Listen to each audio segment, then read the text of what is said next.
We've explored thoughts about feeling distant from God in our prayer life. I want to encourage you that if you are in relationship with God through Jesus Christ, then all the fullness of God's glory lives inside of you. Now, it also helps me to remember that even though God's holiness and perfection live inside of me, I am still a weak and imperfect vessel, and sometimes I struggle. It also brings me comfort knowing that God understands that too.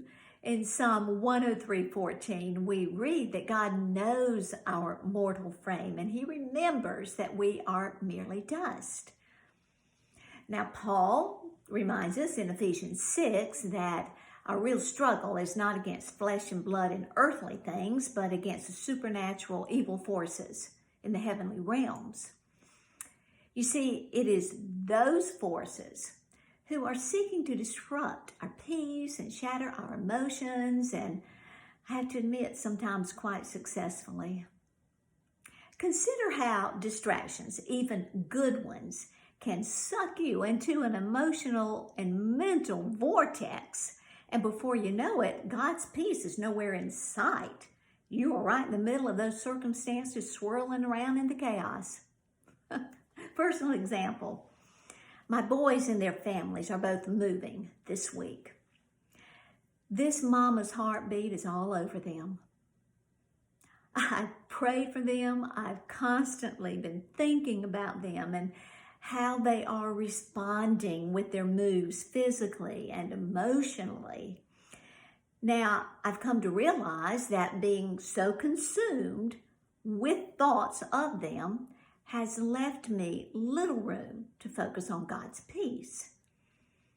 Now, does God want me to stop thinking about them? Oh no, I think not.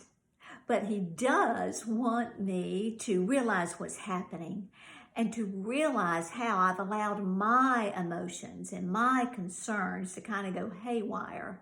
And what I need to do is shift my focus from worrying about them or the concerns about them that I have no control over.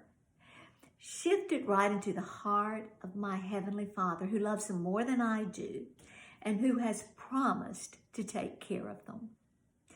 Do you understand the process?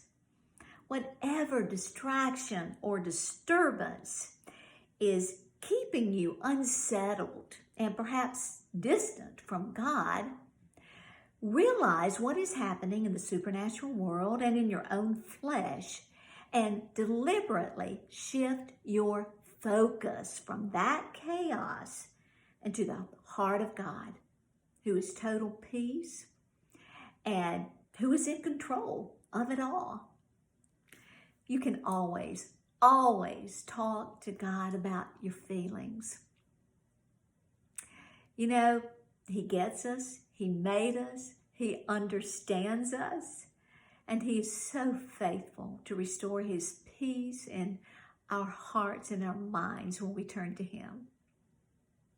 James 4:8, draw near to God and He will draw near to you.